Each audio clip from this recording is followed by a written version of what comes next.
అందరూ రూమ్లో ఉన్నారు సార్. మాకేం చెప్పిండంటే మేము ఉప సర్పంచ్ ఎన్నిక నిర్వహిస్తామని అందరికీ ధృవపత్రాలు ఇచ్చిండు.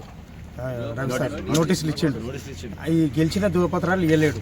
అందరు ఉన్నాక ఏం చేసిండంటే ఆయన ఎండిఓ ఉమ్మంటున్నాడు మిమ్మల్ని అందరిని ఇంటికి కొండి అని అందరినీ తలుపు తెరిచి మొత్తం 12 మంది వార్డు మెంబర్లను బయటికి తోలిచ్చాడు.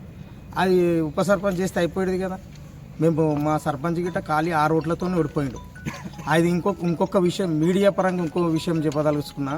మా మున్సిపాలిటీ లోపల 35 ఓట్లు ఉన్నాయి. ఒక పార్టీ కాంగ్రెస్ వాళ్ళకి సంబంధించినవి. అంతరంలో 35 ఓట్లు ఉన్నాయి. వాళ్ళే ఓట్లే అంతరంలో 35 ఉన్నది. ఈ 35 ఓట్ల మీద 15 సంవత్సరాల ఉంది ఆఫీసర్ల చుట్టూ తిరుగుతున్నాం. 2 అక్కడ మున్సిపల్ వచ్చినప్పుడు అక్కడేస్తున్నారు, పంచాయతీ వచ్చినప్పుడు ఇక్కడేస్తున్నారు. ఈ దాని గురించి మేము ప్రతిసారి మేము గెలిచే ప్రతిసారి పోయినసారి మేము గెలిచినాం కానీ సర్పంచ్ ఈసారి ఓడిపోవడం జరిగింది. 35 ఓట్ల గురించి 6 ఓట్లతో ఓడిపోయినాం. 35 ఓట్లు వాళ్ళు ఏకపక్షంగా వార్డు మెంబర్కి ఇక్కడ సర్పంచ్ చేసుకుంటున్నారు.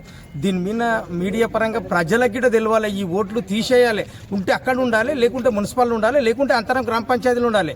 వీళ్ళు కావాలని ఈ పోయిన సంవత్సరం 24 ఉన్న ఓట్లని ఈరోజు ఇంకా 10 పెంచి ఇప్పుడు రాము కౌన్సిలర్ గిట ఈడగిట్టు ఉన్నది ఓటు. ఆయన మున్సిపల్ వార్డు కౌన్సిలర్ లేక ఉన్నాడు. ఈడగిట్టు ఉన్నాయి, అంతరంలో గిట్టు ఉన్నాయి.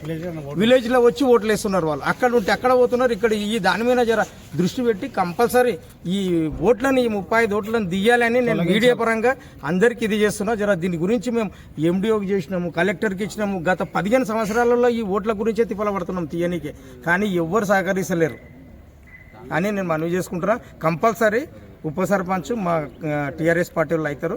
వారి ఉప సర్పంచ్ ఎన్నిక నిర్వహించాలని నేను కోరుకుంటున్నాము. వాళ్ళు గిట్ట కోరుకుంటున్నారు. ఇది ఏం విధి లేకుండా ప్రభువులకు ఏం లొంగకుండా మా వార్డు మెంబర్లు కరెక్ట్ ఉంటే గిట్ట వాళ్ళని ప్రభువులకు లోన్ చేస్తున్నారు. పైసలు ఇస్తాం అది ఇస్తామని చెప్తున్నారు. అదేం లేదు. మాకు జల్దీ ఉప సర్పంచ్ నోటిఫికేషన్ ఇవ్వాలి. మాకు ఉప సర్పంచ్ ఎన్నిక చేయాలి.